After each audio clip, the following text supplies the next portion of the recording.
Notification విడుదల కావడంతో అన్ని ప్రధాన పార్టీలు అభ్యర్థుల ఖరారులో తలమునకలయ్యాయి. అభ్యర్థుల విషయంలో రేపు కీలక ప్రకటనలు వచ్చే అవకాశం ఉంది. పూర్తి వివరాలు మా ప్రతినిధి వెంకట్ అందిస్తారు. వెంకట్, ప్రధాన పార్టీల వ్యూహాలు ఎలా ఉన్నాయి? రేపు ఏ పార్టీల అభ్యర్థులను ప్రకటించే అవకాశం ఉంది?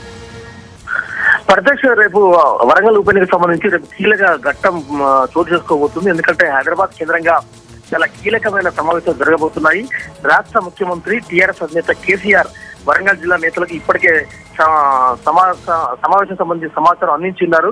జిల్లాకు సంబంధించిన ముఖ్యులు ఎవరైతే జిల్లాకు సంబంధించిన కీ లీడర్స్ ఎవరైతే ఉంటారో, జిల్లా మంత్రి, ఉప ముఖ్యమంత్రి కావచ్చు, మంత్రి కావచ్చు, తర్వాత ఎమ్మెల్యేలు కావచ్చు, తర్వాత మండల స్థాయిలో, నియోజకవర్గ స్థాయిలో ఎవరైతే కీలక నేతలు ఉంటారో వారు ఉదయం 11 గంటల్లోగా క్యాంప్ ఆఫీస్ కు రావాలని ఆదేశాలు జారీ చేశారు. ఈ నేపథ్యంలో ఇప్పటికే జిల్లాకు చెందిన టీఆర్ఎస్ నేతలంతా కూడా హైదరాబాద్ తరలి వెళ్లారు. రేపు 10:30 గంటల ప్రాంతంలో ముఖ్యమంత్రి ఇంట్లో సమావేశం జరిగే అవకాశం ఉంది. టీఆర్ఎస్ వరంగల్ ఉప ఎన్నికకు సంబంధించి టీఆర్ఎస్ అభ్యర్థి ఎంపిక విషయంపై ఏ పేర్లు సీఎం పరిశీలనలో ఉన్నాయి అనే అంశంపై సీఎం వారి ముందుంచే అవకాశం ఉంది. ఈ నేపథ్యంలో ప్రధానంగా మొదటి నుంచి కూడా వరంగల్ ఉప ఎన్నిక ఎపిసోడ్ నేపథ్యంలో గుడిమల్ల రవికుమార్ తను బార్ అసోసియేషన్ అధ్యక్షునిగా కొనసాగారు.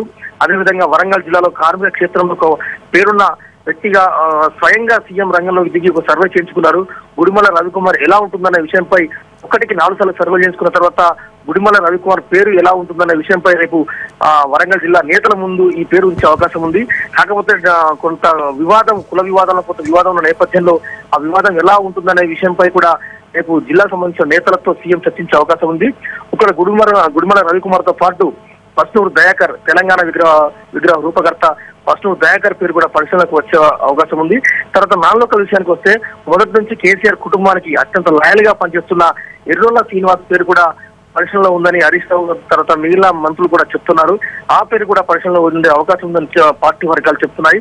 ఇకపోతే ఈ ముగ్గురు తర్వాత పార్టీ సీనియర్ జెను జకారియా, అదేవిధంగా ప్రొఫెసర్ సాంబయ్య, ఈ 4 పేర్లను సీఎం పరిశీలించే అవకాశం ఉంది. 4 పేర్లలో ప్రధానంగా మాత్రం గుడిమల్ల రవికుమార్ పేరుపై ఎక్కువ ప్రస్తావించే అవకాశం ఉంది.